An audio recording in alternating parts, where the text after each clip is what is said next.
Quiet, you dogs. Are you weak-willed agri-worlders? Or are you the firstborn sons of Vostroya?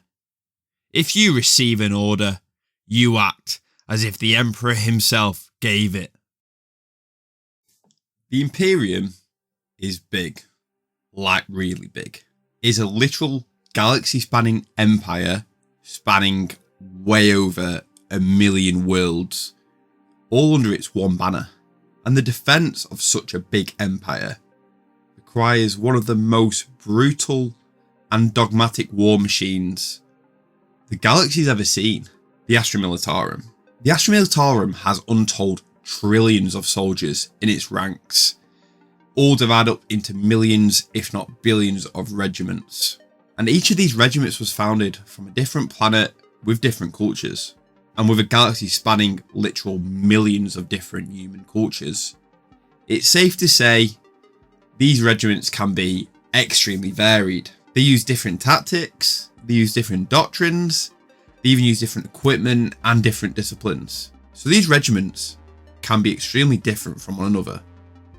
And one of these regiments, which is called the Vostroyan Firstborn, have garnered sort of a cult following inside the Warhammer 40k fandom. And today, we're going to have a look at it. Before getting into the video, I just wanted to give everyone a quick thank you for who's been commenting, liking and subscribing. It honestly means the world to me. And if you do like this video, please consider liking and subscribing. The Vostroyan Firstborns have served the Imperium for centuries, fighting in some of the most desperate campaigns you can find inside the galaxy.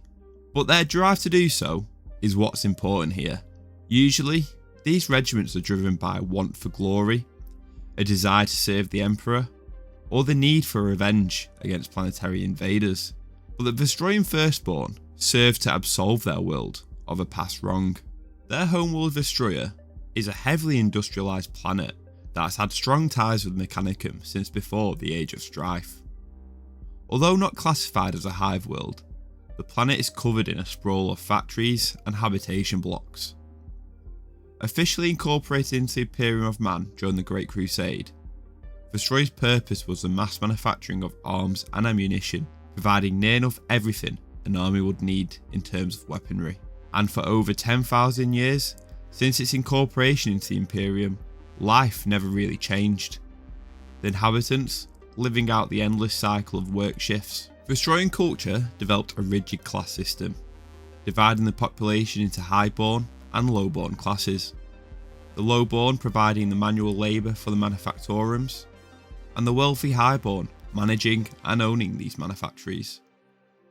And with this development, the planet came to be ruled by the Tetrarchy, an oligarchic council led by the native nobles. Now, during the Horus Heresy, Vostroya was called upon to provide both troops and weaponry by both the Emperor and by Horus. The Tetrarchs decided that to sacrifice any of its manpower would severely impact the scale of manufacturing on the industrial planet. The oligarchic council agreed that their people were better used assembling weapons rather than using them. The council refused the calls for aid from both sides, opting to sit and wait out the war. After the Pyrrhic victory of the Horus Heresy by the Imperium, agents of the Administratum began to tally up the losses of the war, accounting for what had been lost during the horrifying conflict. And thus, Vostroya's decision to ignore the call to arms came to light. The ruling council were called to account for this failure to act. Roboute Guilliman, the Imperial Regent and Primarch of the Ultramarines, chose to oversee the punishment of Vostroya personally.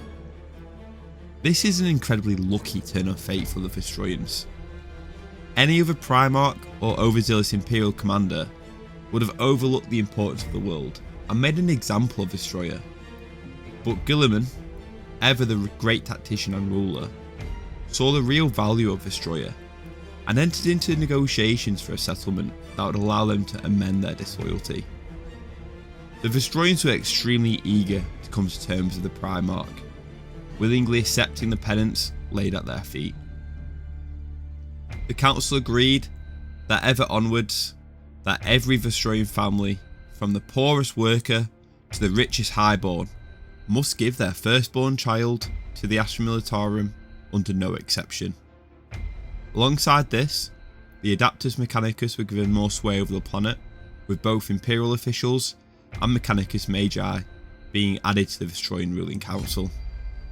Now, in modern times of Warhammer 40k, the Vostroyans still tirelessly labour to arm the Astra Militarum, but the repayment of their debt is always their priority, with each family feeling honoured to provide their firstborn as penance for their betrayal of the Emperor.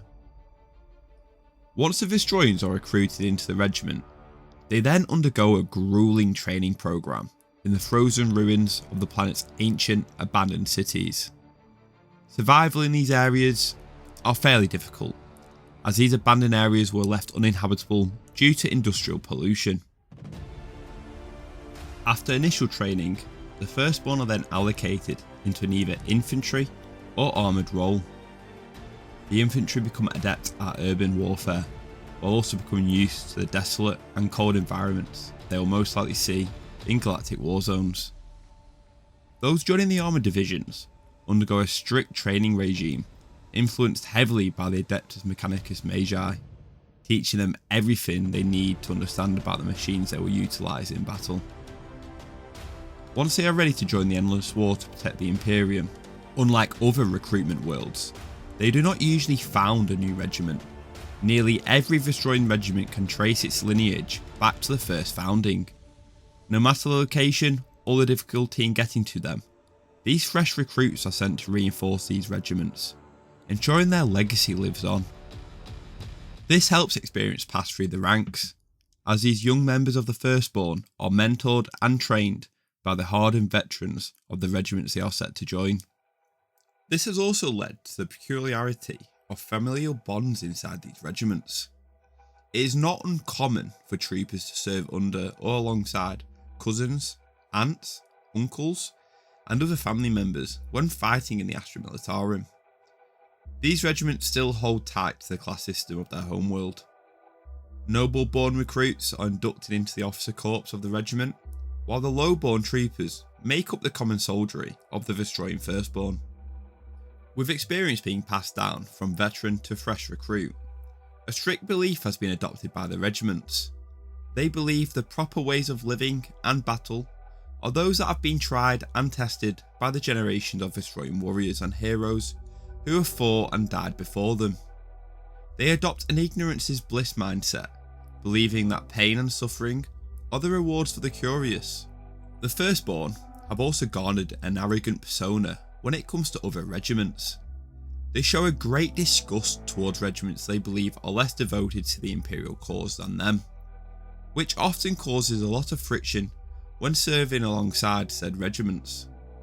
However, if a regiment earns the Vostroyans' respect, they view them as great comrades and would gladly fight with and defend their allies to the death. Vostroyan regiments are most commonly line infantry, and are particularly at home in cold environments and urban areas, as these conditions best match those of their training back home on Vostroya. However, the Vostroyan Firstborn's armoured regiments are not uncommon, turning the Vostroyan's traditional ties with the Tetrarchs among the Adeptus Mechanicus into the highly skilled operation of the Astra Militarum's powerful main battle tanks. With the backing of the industrial planet, the Vostroyan Firstborn are extremely well equipped when compared to other regiments. This is predominantly down to a strange tradition on their homeworld. For every 10 hours a worker toils in the manufactorum plants on Vostroya, they must spend 1 hour's labour dedicated to the upkeep of the Vostroyan regiments. This can be manufacturing new armaments, modifying equipment, or simply resupplying ammunition. However, each worker painstakingly crafts these weapons to the limits of their ability, as oftentimes it is a son, daughter, niece, nephew, or other family member making use of it on the battlefield. Thus, every weapon used by a Vostroyan Firstborn are master crafted. They are inlaid with fine metals and gold, and often feature handcrafted wooden stocks. Additionally, the Vostroyans often inherit equipment down familial lines, using ancient las weapons that have been expertly kept in good order. Their archaic weaponry combined with their fashion of brass metal and red dyes, give them a certain 17th century look. Officers further emphasise this look, as they often incorporate axe blades into their lad's weaponry. Your standard Vostroyan Firstborn soldier boasts of a well-equipped arsenal of weapons and equipment to make use of on a battlefield. They're usually equipped with a M36 Cantrill pattern lasgun, the exact template that is manufactured on Vostroya, with the usual ammunition of 4 charge packs. Alongside this, they wield a Vostroyan sword. These range from blades more akin to daggers to a long dueling blade. A majority of the soldiers wield the traditional shashka, single edge, guardless sabre. Alongside their usual flak armour, each trooper is also armoured with a plasteel chest plate, a microbead communication device, a respirator, a rechargeable lamp pack, and the treatise Elati and a Vostroyan sacred text. With Ira Indomitus and the opening of the Cicatrix Maledictum, Vostroya and the majority of their Vostroyan Firstborn regiments have found themselves in Imperium Nihilus, completely cut off from the Astronomicon. During this upheaval and the Noctis Aeterna, Vostroya has effectively defended its territory and continued meeting their quotas to fulfill the Dark Imperium's need for ammo and weapons. They have also continued to send out a constant stream of reinforcements from the planet in aid of other sectors that haven't had the defences or luck Vostroya has. With the Vostroyans constantly sending out new recruits and having large amounts of active regiments fighting in war zones throughout the galaxy, it comes as no surprise that the Vostroyan Firstborns have racked up some notable campaigns. A regiment we're going to cover here is the Vostroyan 9th. The Vostroyan 9th is one of the most renowned regiments in the history of Vostroya, bringing most honour to their homeworld during several campaigns. One of the most notable campaigns was the defence of Nimbosa. When Hive Fleet Kraken began to threaten the worlds of the Eastern Fringe, the High Lords of Terror pulled all forces from their border with the Tau in a quick response to the Tyranid threat. In the period known as the Third Sphere expansion to the Tau, the Xenos Empire, recognising the rare weakness in Imperium space, began to annex Imperium worlds along their border. The Tau landed a respectable invasion fleet on Nimbosa. Led by Commander Brightsword, the Tau forces began the complete eradication of the populace. The only Imperium forces in range to support was the 9th Regiment of the Vostroyan Firstborn. They landed on the planet and quickly rushed to the defence of the factory city named Polia. The leader of the Vostroyans, General Graf Toshenko, quickly understood that their only hope in victory was holding the line long enough for further Imperial reinforcements to arrive, which in the best case scenario would be weeks, if not months. The Vostroyans led a valiant defence, pushing back the Tau time and time again, until the Tau commander Brightsword was so frustrated with the much smaller force, he committed his full military assets against the Vostroyans, completely eradicating the regiment. The sheer stubbornness and faith to the Emperor inspired the populace of Nimbosa, who continued their defence, refusing the teaching of the Tau's greater good. In honour of the 9th Regiment's deed, Vostroya opted to reform the regiment, and the 9th Regiment was seen again on the apocalyptic battlefields in the Warhammer 40k setting. In the year 998 M41, the 9th would be called to the aid of the defence of Karak Prime. The world of Karak Prime was preparing for the inevitable invasion of Hive Fleet Moloch, which had devoured their neighbouring worlds. With their significant ability of urban defensive warfare, the 9th Regiment was deployed in the capital Hive City on the world. The Vostroyans dug into the city, preparing key defences while leading the PDF forces. However, nothing could have prepared them for the reality of the Tyranid invasion. The Hive Fleet, making planetfall, landed an unprecedented number of Tyranids on the planet. Reports from the Vostroyans said their numbers stretch out way past the horizon. A literal tide of Xenos was heading to the city. For 18 months, the regiment held out against the endless Tyranid onslaught, holding the line with sheer determination and force of will. However, it was in the second winter of the defence that the Vostroyans understood their fate on the planet. Ammo had begun to grow scarce, and the food reserves in the Hive City were almost spent.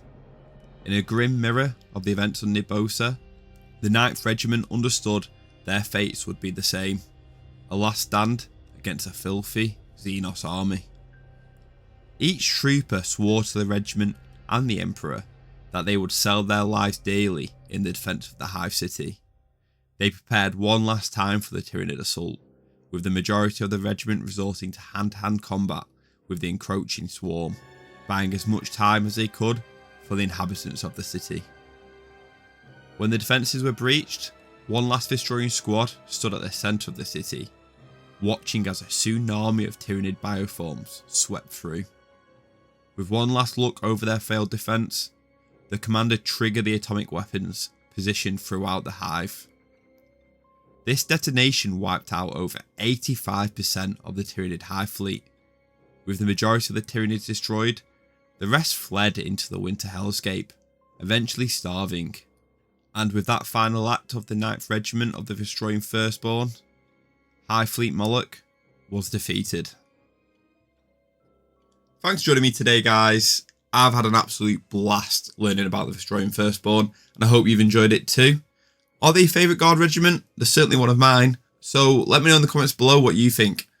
If you've enjoyed the video today, please like, comment and subscribe. It honestly helps the channel out so much, and it means the world to me.